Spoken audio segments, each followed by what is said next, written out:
Coming up next, the Bookening is reading poetry.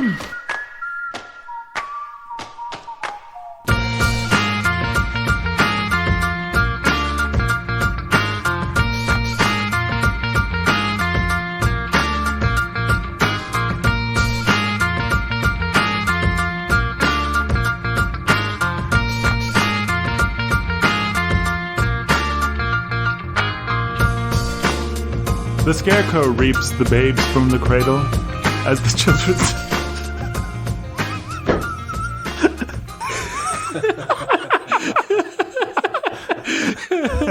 Guys, listener, I was going to try and start this podcast out by reading you some poetry by a great poet, and maybe I'll just read you one stanza. The scarecrow reaps the babes from the cradle as the children's soft feet patter through the snow. Outside the warmth of mother's light, they join the harvester's parade. Dancing and jumping, they join the ancient throng of gypsies, parading through the village at midnight. Parade of the ancient men, the harvest men.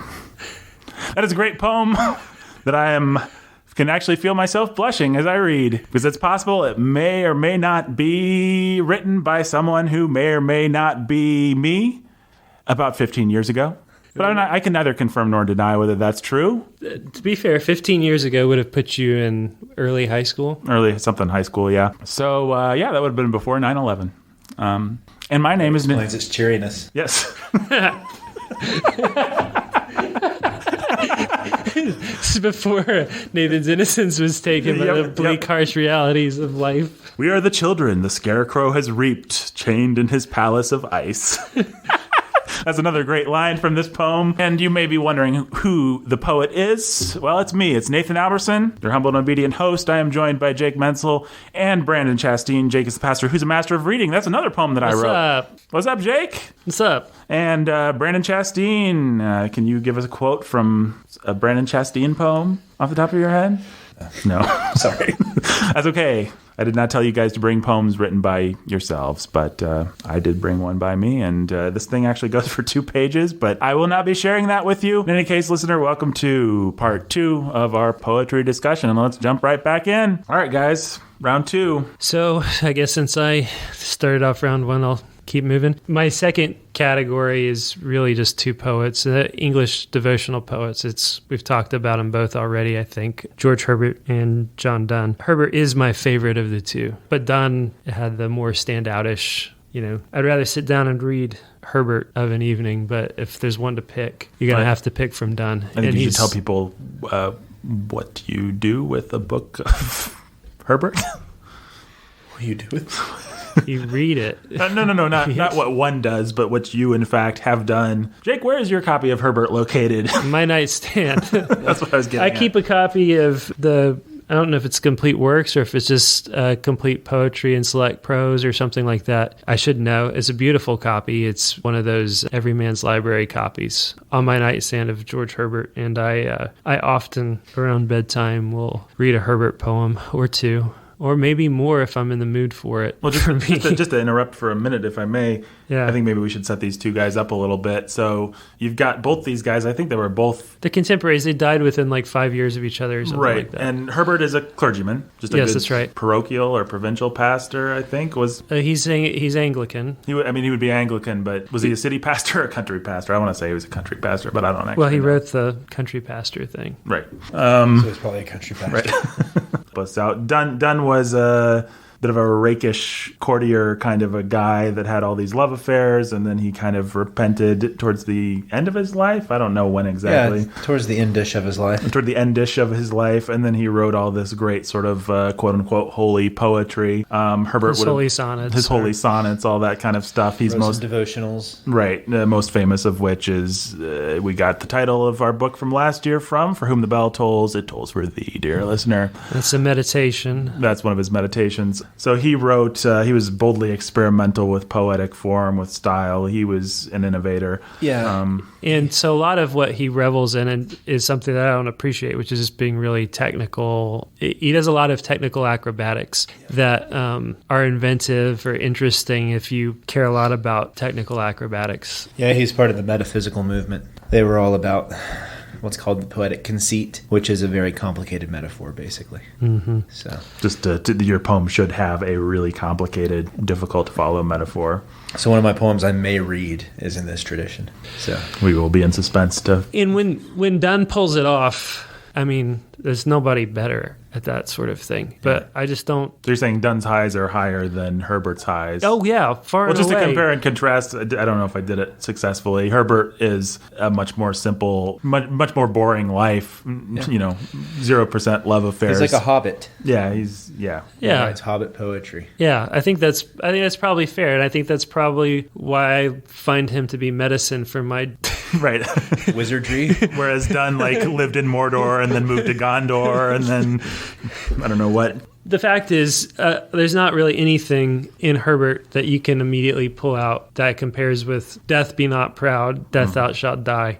Do not ask for whom the bell tolls; it tolls for thee. No man is an island entire unto himself." You know, these things that have just endured the test of time and shaped the way we speak, the way we think, the way we talk. So yeah, Dunn wins if that's the measure.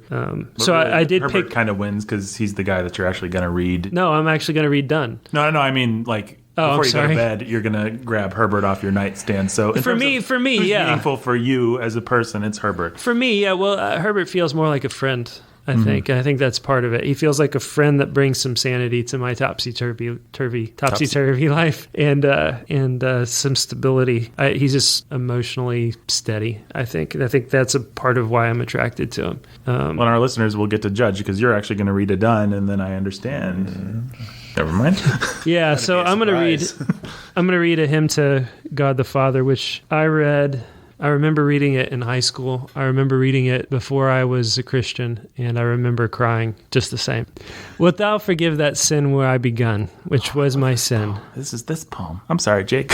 Go ahead. I really like this poem. You didn't know what this was? I mean, I knew that this was a famous poem. I just didn't associate it with this title. You disappointed? No, I'm elated that you're reading this one. Good choice. Thanks.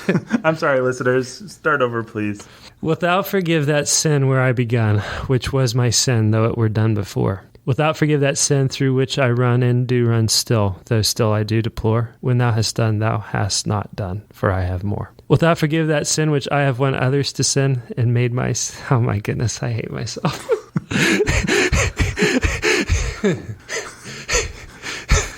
You can do it. I don't know, I can't.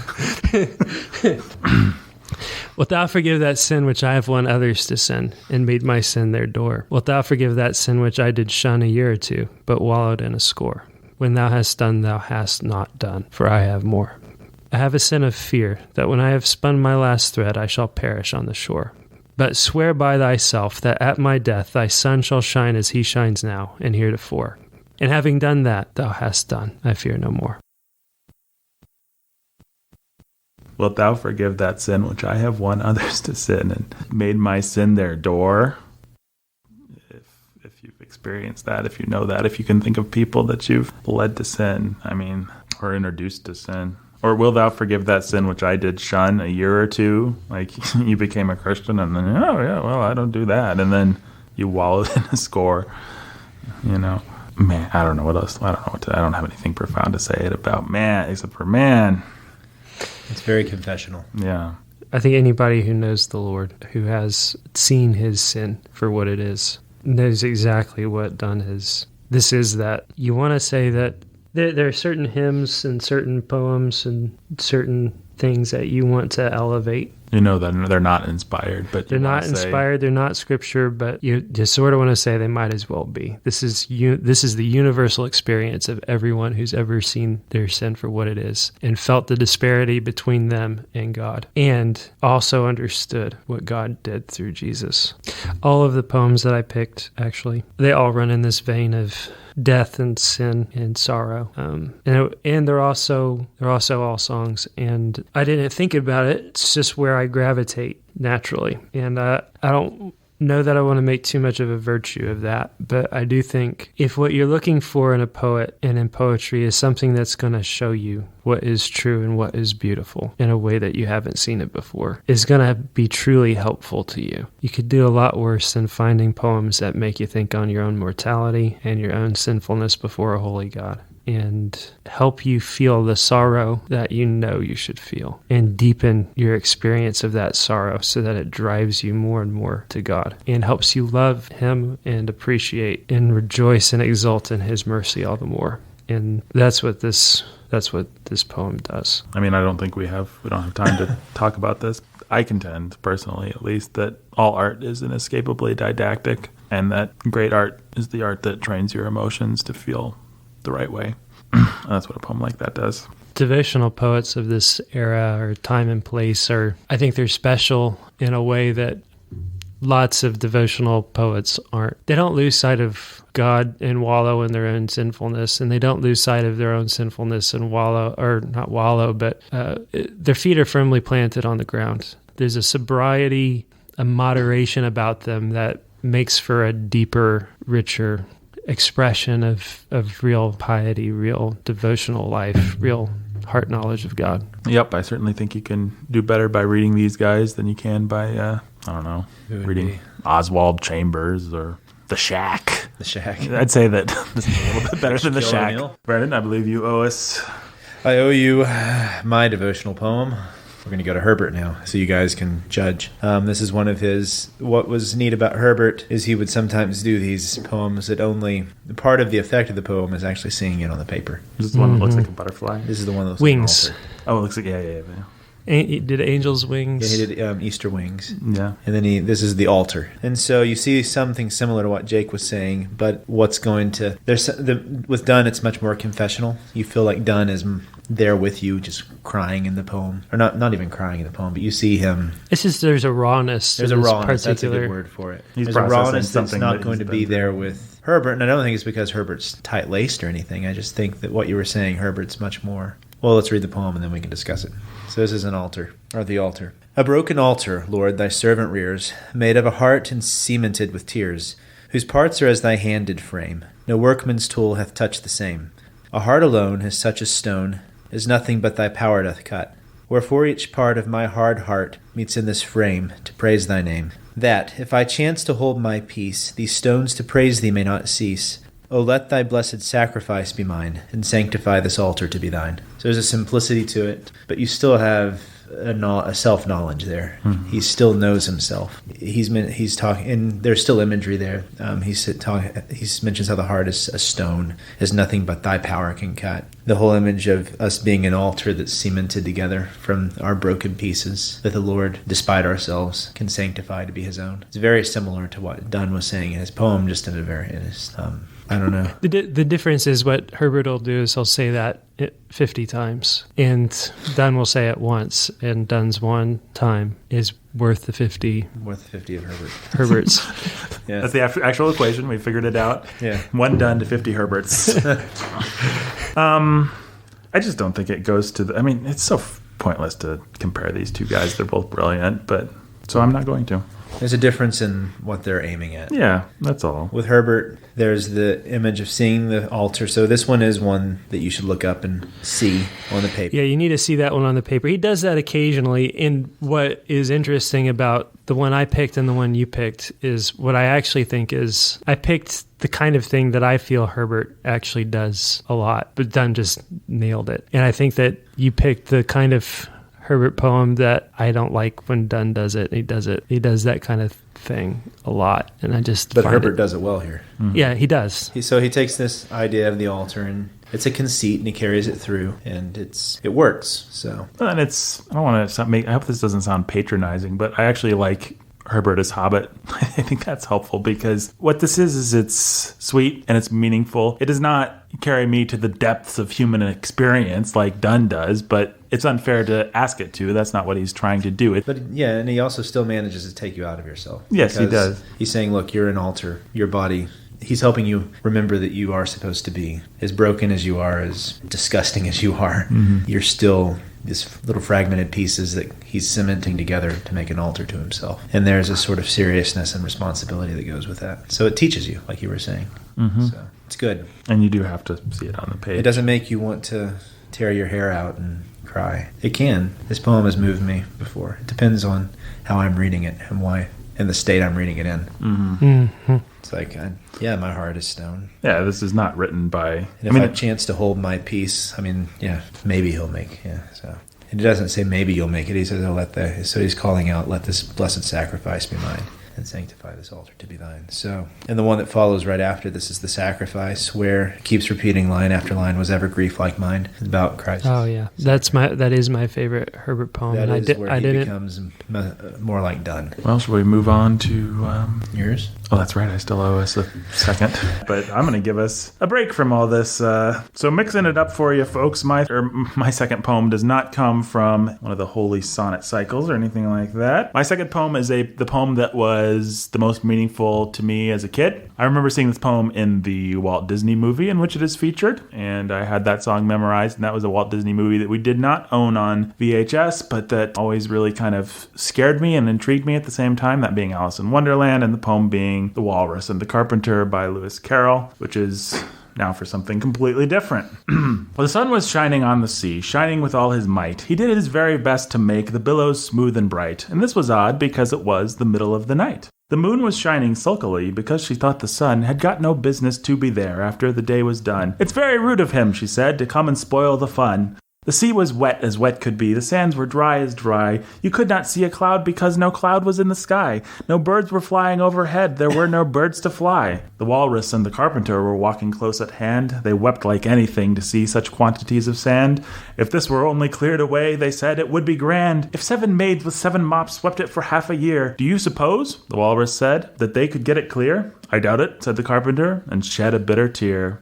O oysters, come and walk with us, the walrus did beseech. A pleasant walk, a pleasant talk along the briny beach. We cannot do with more than 4 to give a hand each. The eldest oyster looked at him, but never a word he said. The eldest oyster winked his eye and shook his heavy head, meaning to say he did not choose to leave the oyster bed. But 4 young oysters hurried up, all eager for the treat. Their coats were brushed, their faces washed, their shoes were clean and neat. And this was odd because, they hadn't any feet. 4 other oysters followed them, and yet another 4, and thick and fast they came at last, and more, and more, and more, all hopping through the frothy waves and scrambled to the shore. The walrus and the carpenter walked on a mile so, and then they rested on a rock conveniently low, and all the little oysters stood and waited in a row. The time has come, the walrus said, to talk of many things, of shoes and ships and sealing wax, of cabbages and kings, and why the sea is boiling hot, and whether pigs have wings. But wait a bit, the oysters cried, before we have our chat, for some of us are out of breath, and all of us are fat. No hurry, said the carpenter. They thanked him much for that. A loaf of bread, the walrus said, is what we chiefly need. Pepper and vinegar besides are very good indeed. Now if you're ready, oysters dear, we can begin to feed. But not on us, the oysters cried, turning a little blue. After such kindness, that would be a dismal thing to do. The night is fine, the walrus said. Do you admire the view? It was so kind of you to come, and you are very nice. The carpenter said nothing but, cut us another slice. I wish you were not quite so deaf. I've had to ask you twice. It seems a shame, the walrus said, to play them such a trick, after we've brought them out so far and made them trot so quick. The carpenter said nothing but, the butter's spread too thick. I weep for you, the walrus said. I deeply sympathize. With sobs and tears he sorted out those of the largest size, holding his pocket handkerchief before his streaming eyes. Oh, oysters, said the carpenter, you've had a pleasant run. Shall we be trotting home again? But answer came there none. And this was scarcely odd because they'd eaten every one. I remember being quite disturbed by that poem. As a kid, it's got a pretty dismal worldview. But it says it in such a cheerful way. So cheerful. And it's like Little Orphan Annie. Yeah. I mean, just the callousness and the kind of the sort of bureaucratic, just sort of nasty unfeelingness of the walrus and the carpenter, and how they're able to sympathize and they're sobbing as they eat the poor little oysters. I never found that poem to be fun at all. I never found it to be anything but quite a terrifying literary experience. Well, those sorts of poems are fun for children. There's one that a friend that we all know, he sings that little orphan to Annie, and it has those lines where it tells about the kids who wouldn't obey, and so the goblin gets them. The goblin's going to get you if you don't watch out. Yep. And so it's a part of the tradition of children's poetry. Yeah, kids like to be traumatized. Scaring them, you teach them by traumatizing them. Right. So. You teach them by traumatizing them. Well, I don't know. I mean, there's also just a playfulness to it. Yeah, even though it is a dark poem, there is a playfulness to it, which is a good quality in children's poetry. Yeah. So yeah, the weird turns of anti-logic. I've always loved things that apply logic where logic doesn't apply. And this was odd because it was the middle of the night when the sun is shining, that sort of thing where it's simultaneously makes perfect sense and makes zero sense. That's always been appealing to me. I think any poetry that helps whoever's reading it to a child be silly with a child is good, because adults have difficulty doing that. Right. For kids. Yeah, I mean, you almost can't help but do the voices and the characters. And, well, that's that. Number 3 on the poetical countdown. Jake, take it away. So that was your children's poem? That was my children's poem, but... Should we stick with that? I was unhappy that I had to come up with last minute a children's poem to throw in here, so I think we're just going to stick in the vein of children's poems. I picked... well, let me tell you the category that I picked. We'll start with that. I didn't have a lot of kids' poetry except... I don't know, like maybe Dr. Seuss, but I didn't even really have Dr. Seuss. What I did have were my great-grandmother sang nursery rhymes, all of the old nursery rhymes. Often versions that she sang to me, I've found aren't the common verses, or there's just little twists that I don't know where the divergence was. But I think even that's fun. And when you're a kid and you get the nursery rhymes or whatever, that version is the version and everybody else is wrong. So I think it's fun whenever I see things like that. So I was trying to find something in that tradition of nursery rhymes and lullabies that I think is beautiful and profound and whatever, in its dumb simplicity. Why did it stand the test of time? So I picked, can you guess what I picked? Ooh, there was an old lady that lived in a shoe.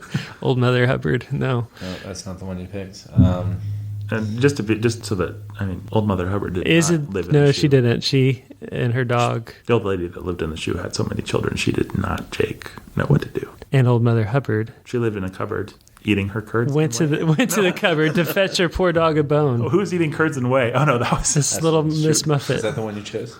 No. All right, we need to keep guessing. We're gonna get this, Brendan. What do you think it is? Old King Cole was a merry old soul. He was a merry old soul. Like to eat his little Jack Horner. Roses are red, violets are blue. Jack be nimble. Now y'all are. Jack Sprat could eat no fat. Maybe I set this up a little too much with the English nursery rhymes. This is more of a lullaby. Rockabye Baby. No. Winkin', blinkin', and nod. No, that's a good one. The Owl and the Pussycat. Winkin', blinkin'. My granddad would read that to us. You're making me all nostalgic for my past. Winkin', Lincoln. And nod. One night when I picked a wooden shoe. I picked Twinkle, Twinkle, Little Star. Very nice. My son Henry has me sing that to him every night. I think at night, when you're that little, itty bitty, you can have a really beautiful, poetic, transcendent moment in the darkness. Dad or mom singing Twinkle, Twinkle, Little Star, and there's the star. It's an introduction to a world that's way bigger than you. How I wonder what you are. Let's hear it. I'm eager to hear it after this setup. Here we go. Bum, bum, bum, bum, bum. A, B, C, D, E, F. Twinkle, twinkle, little star. How I wonder what you are. Up above the world so high, like a diamond in the sky. Twinkle, twinkle, little star. Is that how your grandma did it? How I wonder what you are. How I wonder what you are. Up above the world so high, like a diamond in the sky. Folks, I think they're getting the lyrics wrong. Cool. I sing this every night, man. That's how it goes. Twinkle, little star, how I wonder what you are. Da da da da da da da da da da da da da. Twinkle, twinkle, little star, how I wonder what you are. When the blazing sun is gone, when he nothing. Apparently, there's other lyrics according to Wikipedia. Yeah, there's I win. I'm already there, man. When the blazing sun is gone. When he nothing shines upon, then you show your little light. twinkle, twinkle through the night. Then the traveler, you're not going to join me? No. In the dark, thanks you for your tiny spark. He could not see where to go if you did not twinkle so. Twinkle, twinkle, little star. Yeah, I think we're better off just with the first stanza. Yeah, Yep. there's a reason. It's like You Are My Sunshine. We don't need all those stanzas about how the person died or whatever. Yeah. The other night, dear, when I was sleeping, I dreamed you held me in your arms. After that, So there's my children's poem. I will say to that, I had a friend who had little sticky, glowy stars on his wall, and I was really jealous of that friend because I thought stars were cool. Stars are cool. When I was like 5 or 6. At my mom's house, we had glow stars on the ceiling in my brother and I's bedroom. And so Henry will look at the stars when we turn off the lights. So he likes it. Oh yeah, It's that and the Itsy Bitsy Spider because he really likes spiders. the one that came down. The one I wanted to do is the Itsy Bitsy Spider, actually, because that's the one that I think of my great grandmother the most with. She would do the Itsy Bitsy Spider, but then she had a crippled hand. Then after she would do the Itsy Bitsy Spider, she'd play with her crippled hand on the table like a spider, and I'd smack it and kill it. And it was just a fun little game that we played. Yeah. And there's something about those. I never think of the Itsy Bitsy like Spider without thinking of playing that game with great grandma. So mine is kind of along the same lines. It makes me sad because I have now children who are all growing up. And I have Jack, who's going to be 6 in a few days. And so Brennan, is it Howl by Kerouac? It is. Roy Wiggins. And I'm going to read this to him on his birthday. And then we're going to get wasted. Okay. I suspected as much. No, it's Now We Are 6 by the great A.A. Milne. Very simple little poem, but I think for any parent especially, it just, I don't know. Let's hear it. This will be a good teaser for Milne coming up later this year. That's right. So it's Now we are 6. When I was 1, I had just begun. When I was 2, I was nearly new. When I was 3, I was hardly me. When I was 4, I was not much more. When I was 5, I was just alive. But now I am 6. I am as clever. So I think I'll be 6 now and forever. That one's about to bring me to tears, actually. I know. More than done was. Well, and in particular is the fact that this poem in the book of Winnie the Pooh that we have comes right at the end. Yeah. And so you just know It's one of those poems that he's drawing on a lot of. He set that up big time. And he's drawing on a lot. And if you've read those Winnie the Pooh, by the time you get to the end of it, it crushes me. Yeah. It's brutal. It's the death of childhood. It's like what Toy Story wishes that it could be. Yeah. Mm. And so you get here and it's this, and it's just the child saying, "I'm going to be 6 now forever." And I see my kids, and they think that, but I know it's not that way. And so my other poem that I have that I'll read to them when I want to make myself sad. It's a Yeats poem along the same lines. Can I read it? Yeah. Mm-hmm. It starts out weird. You just got to hold on. I want to read along. What is it? A cradle song. It's all for this last stanza because it gets to that. So the child is thinking, so from the child's perspective, it's sweet, but then from the adult's perspective, it's sad, that Winnie the Pooh poem, because that they're not going to stay 6. And you know that this little child that I'm singing Twinkle, Twinkle, Little Star to, he's not going to be that way forever. He's going to grow up. And this moment's like that. And it'll be gone. I think you could have read that one in our Transients of Life. It fits. It would have fit in. So, like I said, we got to get over the first 2 stanzas. They're weird, but here we go. The angels are stooping above your bed. They weary of trooping with the whimpering dead. God's laughing in heaven to see you so good. The sailing 7 are gay with his mood. I guess those are the planets. I sigh that kiss you, for I must own that I shall miss you when you have grown. This is that one stanza right there that just is like a gut punch. So I think the stupid stanzas actually do a nice job of setting it up. They do, because they're just sweet and they're like a little silly lullaby you're singing to your kid. Well, it's like the childish things that the kid perceives. Angels and God, he sees you so good, and it's the kinds of things you think about as a kid when you're trying to be pious. And then you've just said the lullaby to the child, so you reach over and you kiss them, and you tell them, "I'll miss you when you've grown." And it's just a fact every parent deals with it. You've got this little baby, and they're not going to be that way. They'll grow up to be a teenager, and then they'll leave your house. And gross. So there you go. Who knew children's poetry could be so sad? Oh, man. That melon is devastating. Well, my number 3 kind of ties in that I've seen it anthologized as a child's poem, along with its sister poem, which both of those poems have actually been set to music by a friend of ours, and one of them is on a album that you can purchase called... Repeat the Sounding Joy. Called Repeat the Sounding Joy by the Good Shepherd Band, a very good Christmas album, which I recommend to you, which contains one of our mutual acquaintances' rendition of The Lamb by William Blake. But the one that I like, being a dark, emo kind of a guy, is not the lamb, but the tiger, which I'll just read it. Like I said, I've seen this anthologized as a children's poem, but I think William Blake was a weird guy. Can you give us just a quick... He did those paintings, the woman in front of the sun. He was into apocalyptic, weird spirituality kind of...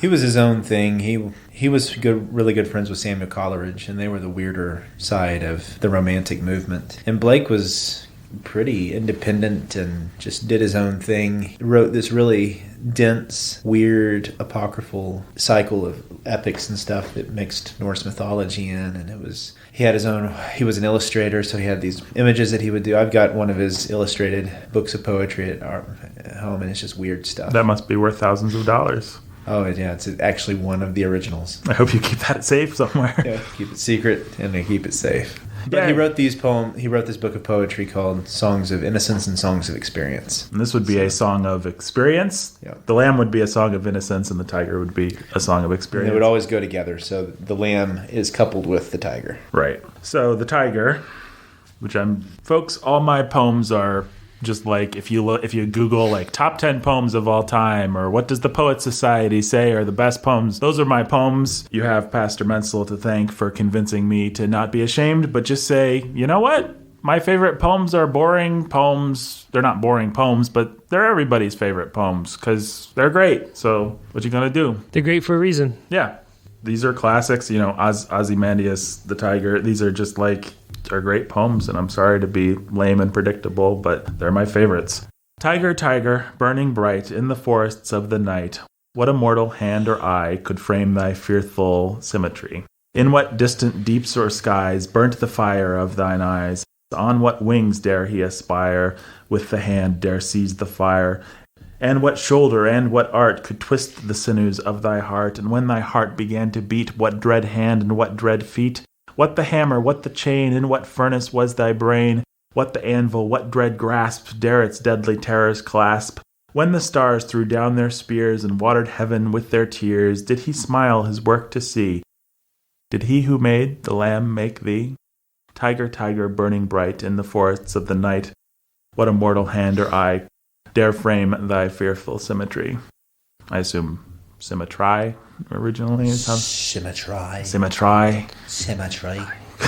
Dare frame thy faithful symmetry. Nah, I just sound like I'm doing Micah Caine. Tiger, tiger. I think if the actor was William Blake, it was probably Michael Caine. Well, I'm not sure he would have too much. It might not. It may be an intentional off rhyme. I don't know. It happens. That's a weird poem, and I can kind of see why it winds up in children's anthologies, because it has that kind of bouncy, and it's about a tiger and everything. But it's actually about what? What's this poem about? It's about God. Yeah. It's about innocence and experience. The beauty of the lamb, which you didn't read, is he connects the lamb to the child, to the Lamb of God. Christ. And then he turns around, and the real line of the poem is, did he who make the lamb make thee? Right? It's really about the question of evil, or the question the problem of evil and pain. Why is nature red in tooth and claw is supposed to be, what's that supposed to say to us about God? What's that supposed to say to us about, we look to the lamb to teach us about God. What does the tiger have to say? And he's just asking the question, more or less. He's doing a little more than asking the question. There's some accusation going on, I think. Nevertheless, why it's great is because, yes, the answer is yes.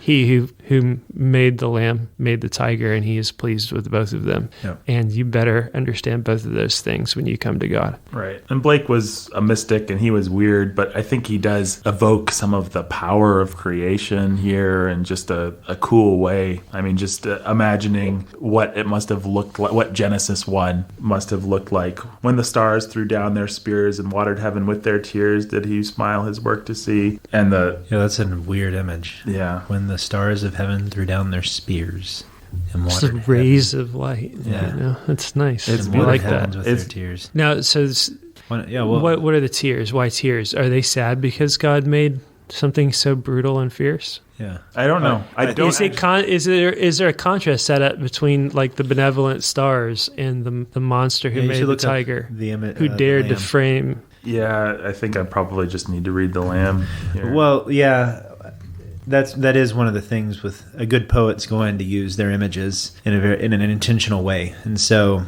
by saying that the spears from the stars and by saying that they're watering heaven with their tears, these are images of war and of sadness and of destruction and something terrible, or if not terrible, at least something dangerous. Well, William Blake was wacko, but taken in isolation. I just think these two poems are, well, I'll just give you guys Little Lamb. Little lamb who made thee, dost thou know who made thee? Gave thee life and bid thee feed by the stream and o'er the mead.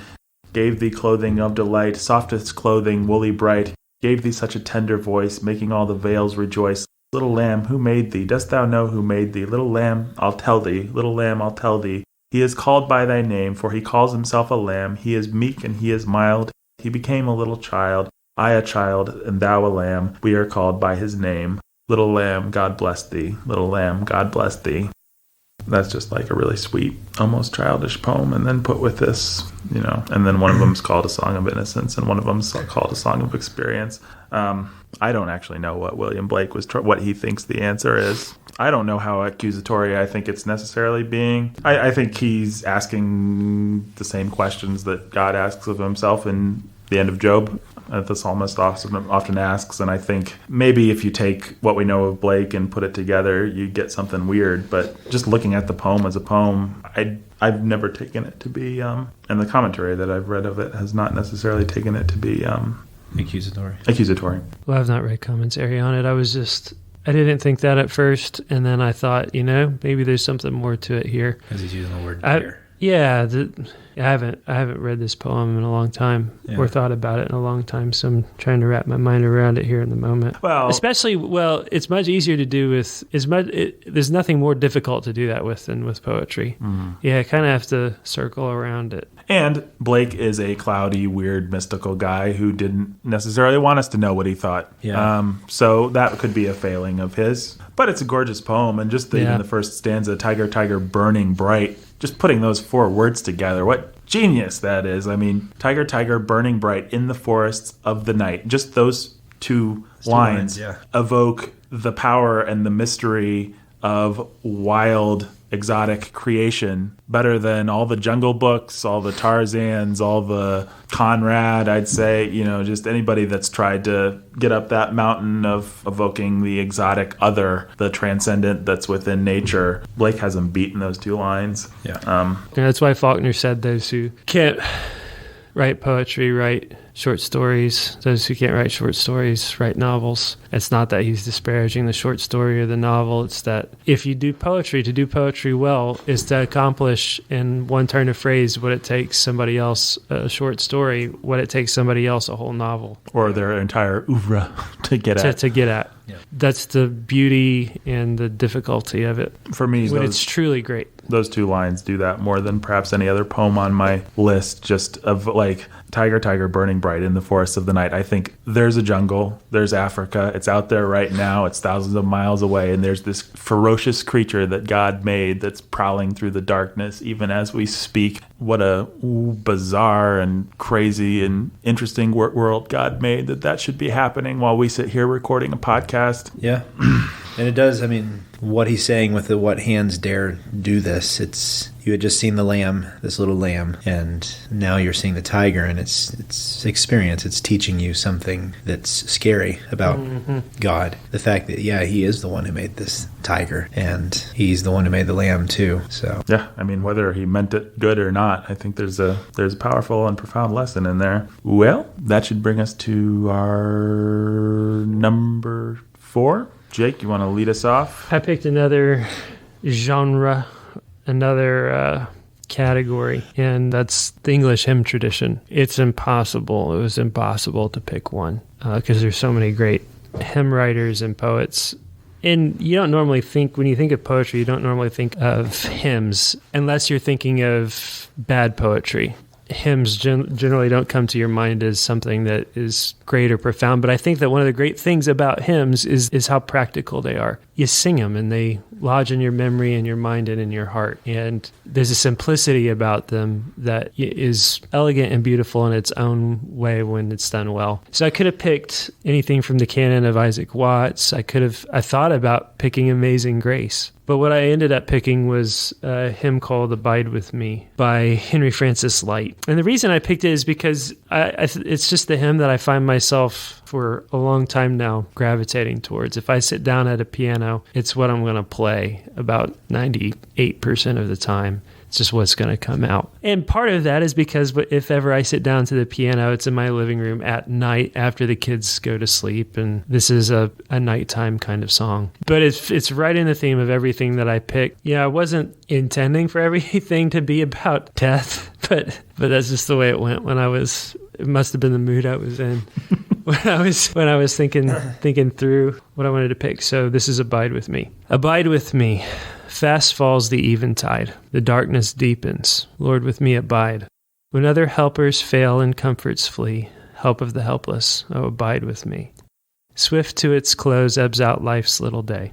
Earth's joys grow dim, its glories pass away. Change and decay and all around I see. O thou who changest not, abide with me. Not a brief glance I beg, a passing word, but as thou dwellest with thy disciples, Lord, familiar, condescending, patient, free, come not to sojourn, but abide with me.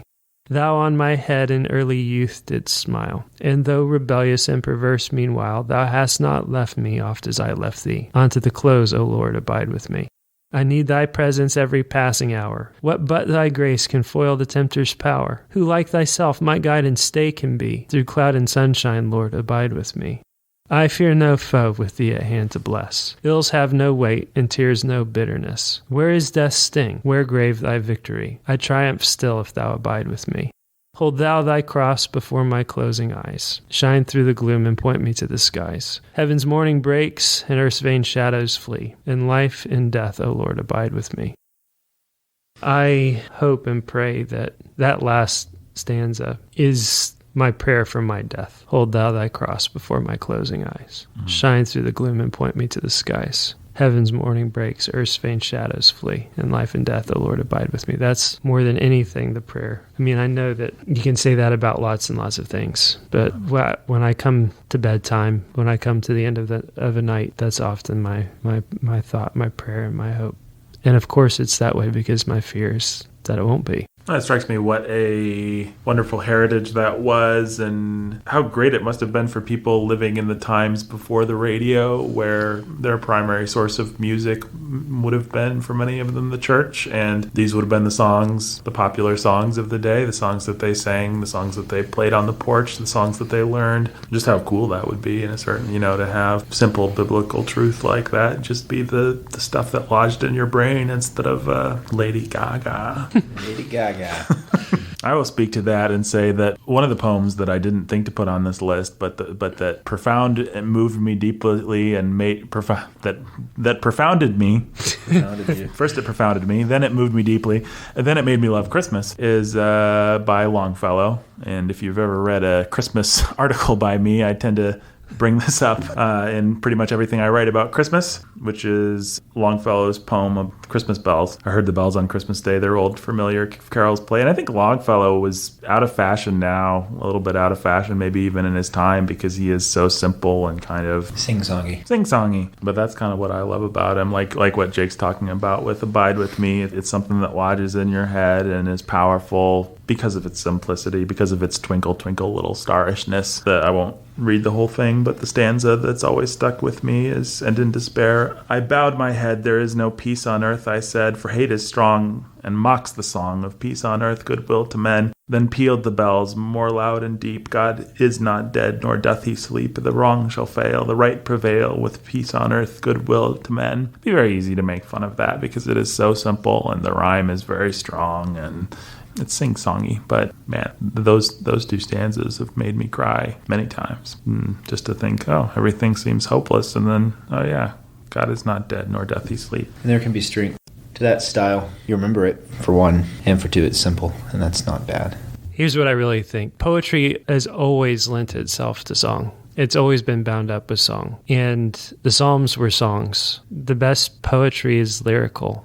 It's not always the case. I know that. I admit. You're generalizing, and that's okay. One of the reasons I wanted to pick a hymn was because it never comes up in discussion. The hymns never come up in discussions of poetry because they're so pat, and people mock how sing-songy and pat they are. And can there be such a thing as a good hymn? And I just think, you know what? People have been singing hymns for thousands of years, and little children have grown up learning and singing hymns. And I can't quote a whole lot of poetry, but I can quote a whole lot of hymns. I agree with you. Poetry, when it's sung, mixes the best of two things that we were created to do, which is to sing and also express and worship. So there's a reason poetry at its root is very musical, because we're musical creatures. We're meant to sing. So I don't think you're wrong at all there. Yeah, and there's a lot of hymns like God moves in a mysterious way. His wonders to perform. He plants his footsteps in the sea and rides upon the storm.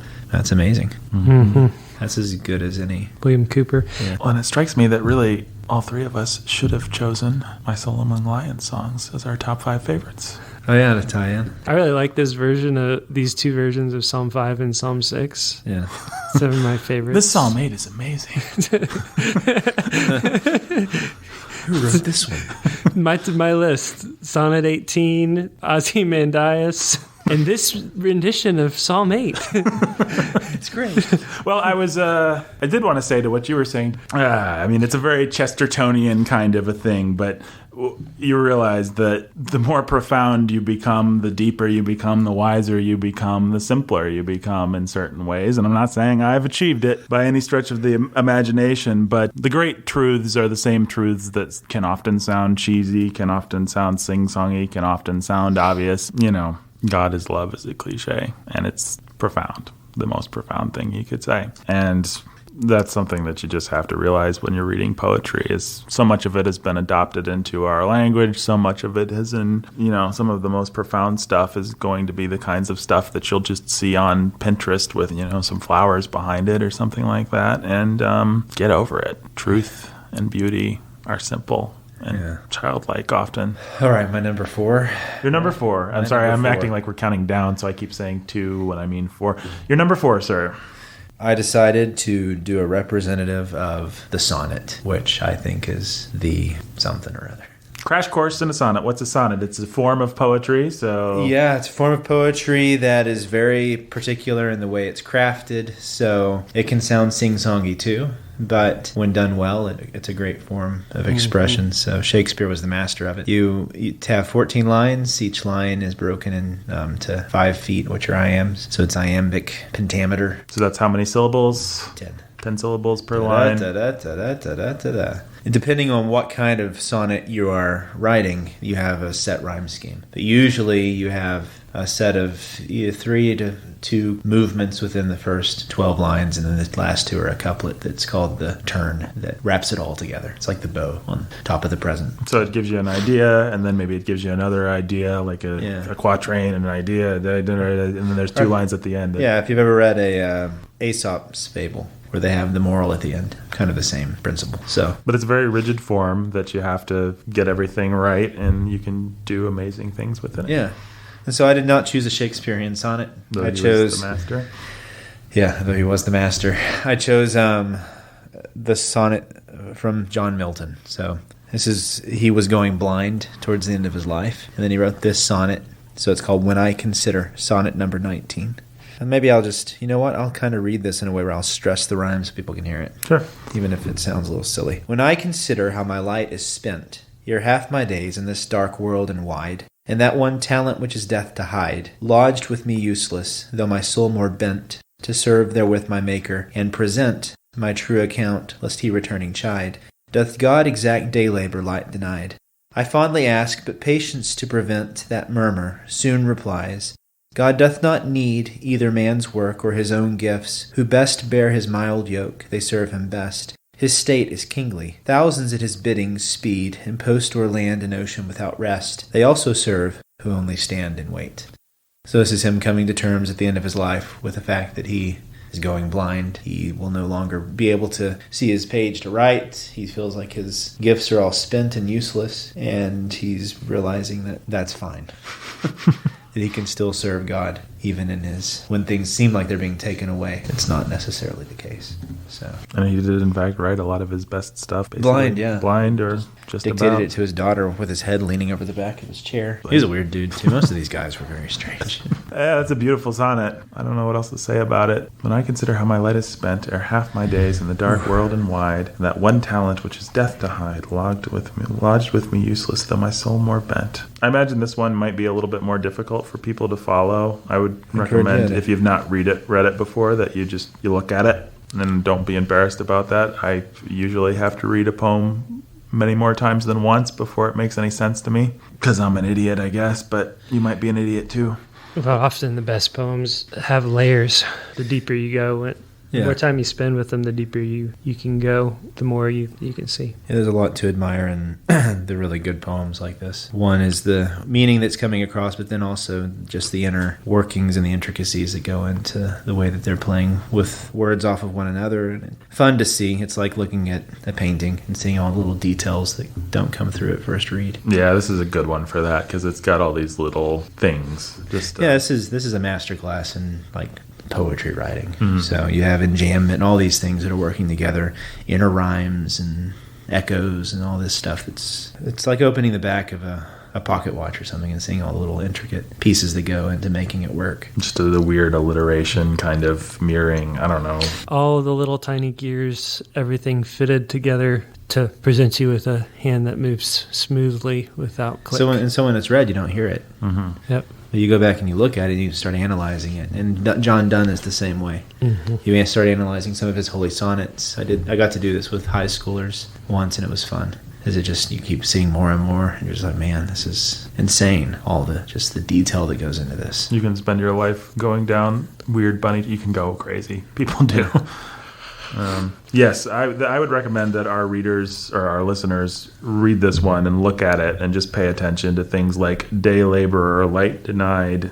Just the alliteration there. Very simple thing, but that's one little sprocket in your pocket watch. But there's a lot of fun to be had there, and it's good. So go enjoy it. Yeah, and even if you have like a dull scientific mind, you can pry this one apart and see all the little gears. That'll please you guys. Yeah, you can enjoy it. Dissect it. Yeah, dissect it. Kill it, dissect it, mount it.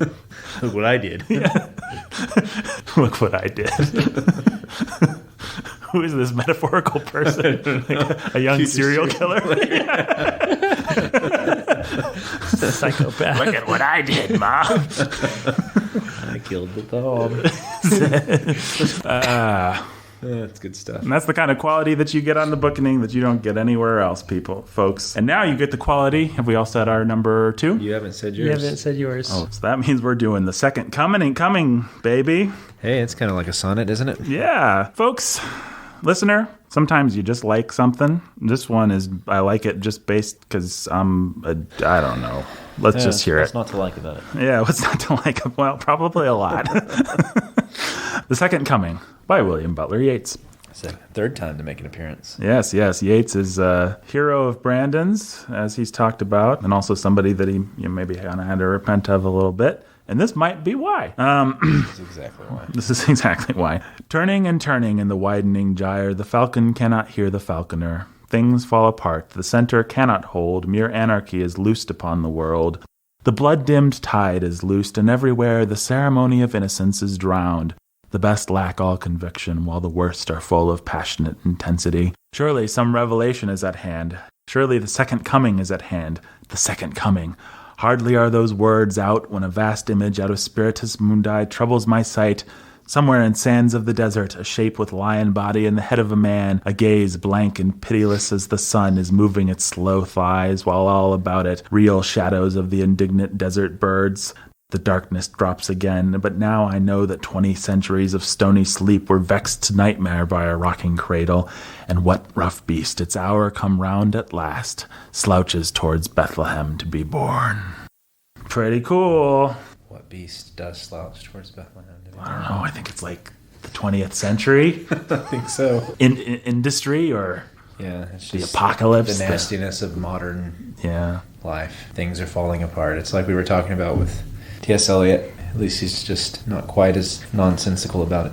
Well, you probably know a lot more about this poem than I do. I think it was written in 1919, so it would have been after World War I, which was a devastating war. A devastating war for people because before World War I, we could still kind of believe that in every way and every day the world was getting better and better. And then World War I happened and it sucked. It was the war to end all wars. It was the war to end all wars, and you had people on their horses charging like they were a cavalry, like it was old-fashioned war, and getting torn apart by machine guns and mustard gas, and it was a horrible sort of wake-up call for civilization. Like, oh yeah, this is what actually everything's not getting better, and now we have the machinery to actually destroy mankind. Yay! So that's World War I, and I don't know that that's exactly what Yeats is writing about here, but that's got to be in his mind. I think there's some Irish Revolution at the time that was in his mind probably, and this thing started out with all kinds of political allegories, and then he kind of stripped it back and just made it into this apocalyptic thingamabobber. Yep. Yeah, it's just the evocative power of this image, the central image. He was a mystical dude, and there was not a thing that was Christian about him. I think this poem is, the first coming is Christ, I guess, but the second coming is this horrible sphinx-like beast that's slouching towards Bethlehem. Moving its slow thighs, is that what he says? Moving its slow thighs.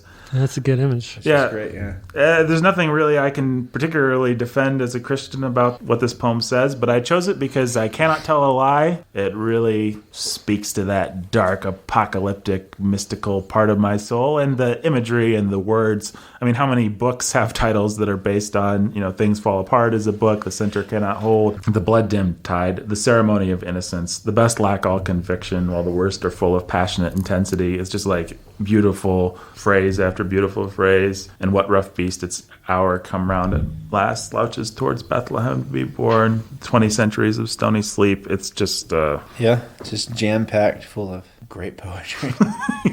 Yep, it's just great. Strong imagery, inevitable phrasing. It's all there. What it all adds up to may not be much, but you sure as heck enjoy the ride.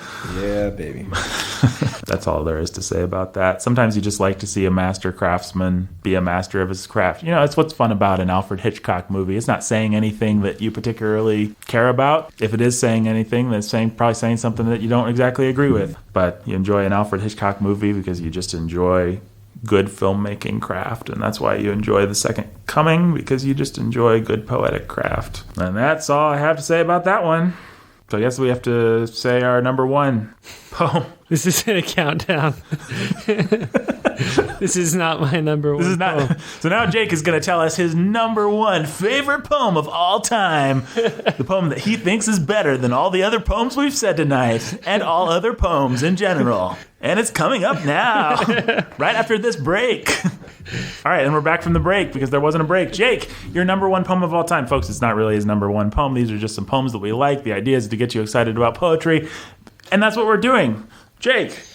Well, if you look at the categories that I have sort of been working from, the traditional anonymous, like... I want to say folk, but that's... No, it's just it's stuff that's just deep down ingrained, and I don't know what the word is, but it's stuff that I had trouble talking about it at the beginning. I still have trouble talking about it now, and it's because it to me is sort of the quintessential, it always was and it always will be, and it's special because it's been there. And then the sort of marching through chronologically those English devotional poets and the English hymn tradition, and in there the lullabies and the nursery rhymes. And last but not least, we have the modern folk singer. The bard himself. Typically, people, when they think of the bard himself, would think of William Shakespeare. The immortal bard. This is the new bard. The mortal bard of... So, wait, what did you say? What? The immortal bard of... Well, Shakespeare is the immortal bard of Stratford-upon-Avon. He's like from Minnesota. So this guy is the mortal bard of... Minnesota.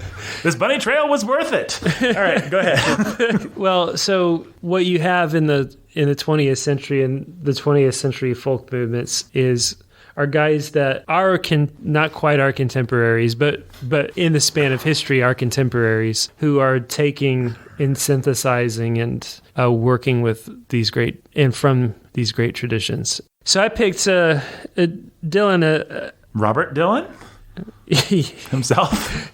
Yes, Robert Dylan was definitely his birth name. I'm guessing it wasn't it? It was Robert Zimmerman. Robert Zimmerman. Nobel Prize winning Robert Zimmerman. Yeah. Dylan, I found Dylan when I was in college. A friend of mine turned me on to Dylan. The song that did it for me was Don't Think Twice. It's all right. It's still probably my favorite Dylan song. But I ended up picking what I thought was a very underrated Dylan song, and something, again, that I love and I admire for its sort of folkish simplicity. But then Nathan informed me that it's... I'd forgotten this whole exchange that we had months ago. Oh, and before you say it, we should let our listener kind of play along. I sent you a text that said, hey, guess what the only Bob Dylan song is in the Norton Anthology of Poetry? And you said that knowing that I had been stuck on a particular Dylan song for about a year or two, has sort of been circling around it as one of my favorites. But I also knew that you wouldn't guess it. And in fact, you guessed every possible candidate, including the worst Bob Dylan song of all time, which, as it happens, is Forever Young. As our listeners know, is Forever Young. Is that? Yeah, that is the worst Bob Dylan song. I think it is. It's hard to, there are a whole lot of Bob Dylan songs. So you guessed every candidate, and I'm sure our listeners are furiously guessing along with you right now. And then I gave you the hint, I don't know what hint I gave you. I said, it's your favorite, and you'd never think that it would be the one. And you were like, oh. It's, drum roll, Boots of Spanish Leather. So I'll read it, but you should just get on Spotify or whatever you listen to and listen to it. Are you going to read it like are you going to read it like this? No, I'm not going to do that. Okay. That'd be terrible. Why would I do that? Asked and answered. Just wondering. Oh, I'm sailing away, my own true love. I'm sailing away in the morning. Is there something I can send you from across the sea, from the place that I'll be landing? No, there's nothing you can send me, my own true love. There's nothing I wish to be owning. Just carry yourself back to me unspoiled from across that lonesome ocean. Oh, but I just thought you might want something fine, made of silver or of golden, either from the mountains of Madrid or from the coast of Barcelona. Oh, but if I had the stars from the darkest night and the diamonds from the deepest ocean, I'd forsake them all for your sweet kiss, for that's all I'm wishing to be owning. That I might be gone a long time, and it's only that I'm asking, is there something I can send you to remember me by, to make your time more easy passing? Oh, how can you ask me again? It only brings me sorrow. The same thing I want from you today, I would want again tomorrow. I got a letter on a lonesome day. It was from her ship a-sailing, saying, I don't know when I'll be coming back again. It depends on how I'm a-feeling. Well, if you, my love, must think that away, I'm sure your mind is a roaming. I'm sure your heart is not with me, but with the country to where you're going. So take heed. Take heed of the western wind, take heed of the stormy weather. And yes, there's something you can send back to me. Spanish boots of Spanish leather. So it's in case you didn't get the sense of it, it's an exchange between a lover and his girl. And she's sailing away to go to Spain. And she keeps saying, hey, don't you want a souvenir? And he's saying, no, I just want you. And finally she has to write him and say, I'm not sure when I'm coming back. And he's very sad. So sure. You know what? Send me something. Well, I think it's more resigned than that. I think it's like, send me some Yeah. Well, so, I mean, we could probably sit and talk about why he picked Spanish boots or Spanish leather, and probably Bob Dylan was just like, I don't know, Spanish boots is Spanish leather rhymes with weather, But there are actually a lot of songs that reference Spanish leather.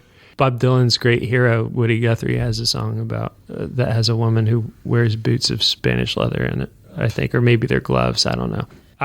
I prefer to think that he asked for something really nice that's going to last a long time. Oh, you're a much more romantic person than neither of us. Brendan thinks he's mad. Just being spiteful. And I figured it was like, Dylan, okay, send me a souvenir from the gift shop since you don't love me anymore. Dylan or his narrator is often spiteful. Don't think twice. It's all, you just kind of wasted my precious time, but don't think twice. It's all right. It's one of the most bitter songs. I like to think of this as being more, I like to play up the brokenheartedness of it. Well, your interpretation is much more beautiful than mine. Mm-hmm. So. I like to think of Tiger Tiger as being a pious song. I don't know. I just really like this sort of thing. This is because I liked it. That's why. Right. Well, fine. I give no defense for this. That's great. I have to say for me, and if there's one thing that the Bookening is meant to teach you folks is that everything's relative, nothing matters, and poetry is about how you feel. For me, I actually don't like it as much because it is so primal folk. It feels like he just ate Woody Guthrie and then vomited out this kind of perfect folk song. Well, the song that I started with, The Parting Glass, he rewrote in a song called Restless Farewell, and that was on the Times They Were Changing. It was one of his first. He did a lot of his early work is taking these traditional songs and saying, I'm going to write my own version of that, or I'm going to take and borrow this one metaphor or whatever. And it's... Well, I think a lot of great art is that way, actually. And I think he's in good company. If you read through, like I've got here, the Norton Anthology of Poetry. If you read through this, you'll see guys who are just adapting what other guys have done or commenting on what other guys are done or build on it. And it's very, they're not worried about plagiarism. It's just like, this guy did this, and now this guy did this. And you look at great artists, and that's what, none of Shakespeare's plots or anything were new. He's just giving it the Shakespeare twist. Brandon Chastain. So this is Seamus Heaney's poem, Digging. This poem encapsulates a lot of what we've been talking about. It's dealing with memory and with the relationship to past and the nature of art, and it has a central metaphor and image that it's dealing with. Between my finger and my thumb, the squat pen rests, snug as a gun.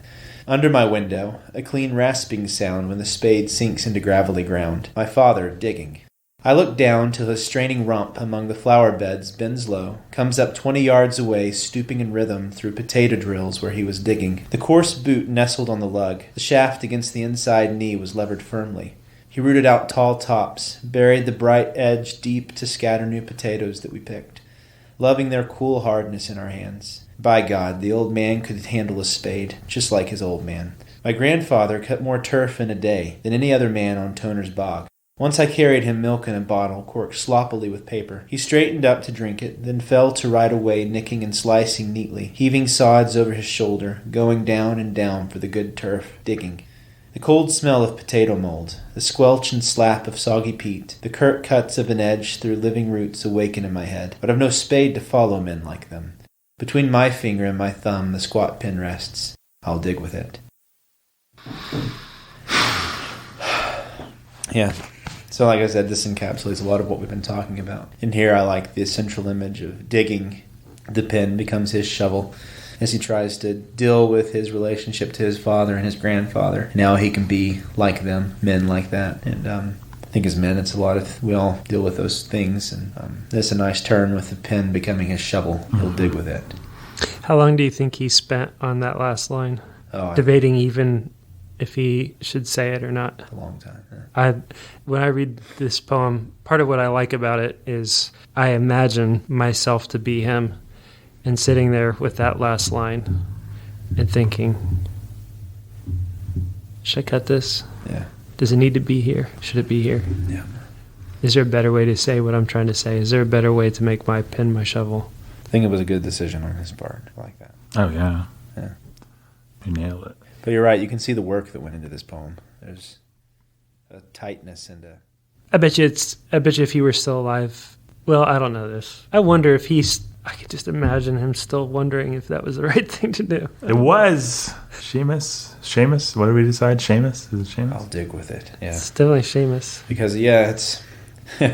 I see what you're saying. It's like it's calling too much attention to the metaphor. Yeah, it's obviously... It's like if you guys didn't get it, my pen's my shovel. I'll dig with it. I feel like he's striking a blow for the common man somehow. There's something about it that makes me feel like, yeah. Well, you can imagine the modernist poem that would actually end between my finger and my thumb. The squat pen rests, and that would be like real brilliant and deep because it'd be like, it's the shovel, man. Didn't you get it? No, you didn't get it because you're an idiot. But if you got it, then you know it's the shovel. Yeah, there's always a conversational aspect to Heaney, which is great. Well, what I'm struck by... Which is why he was so fantastic for Beowulf. Yeah. I'm just struck by, in hearing you read this, how much I expected you to keep bursting into an Irish accent or a brogue, because it just reads so much. Now the potato. Squelch and slap of Socky Pete. The squat pen rests. Folks, the poem that I was going to read, which is not my favorite poem, but it was a representative poem, and it ended up getting saved towards the end because it fit in with the folk theme. It has been redacted. We're not actually going to be reading the poem because we actually just recorded a big segment, which you'll never hear, where I read it and we talked about it. As we talked it through, we realized we don't actually want to read it.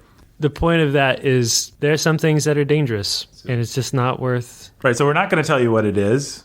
Because some things are they're dangerous. Right. You don't need to know. And this is dangerous. And you don't go wallow in filth in order to understand filth.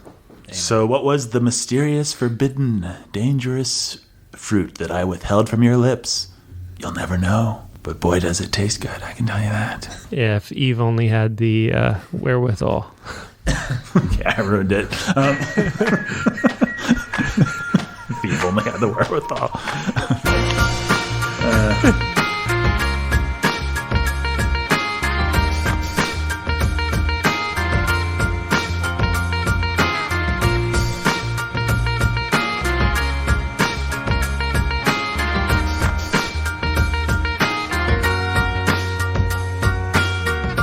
The Bookening Today was written and produced by me, Nathan Dobbs. You know what it was, guys. Listen to another one if you want it. If you want to know who wrote this and produced this and performed it, you can listen to any number of podcasts and you'll see, because I say it at the end of every podcast.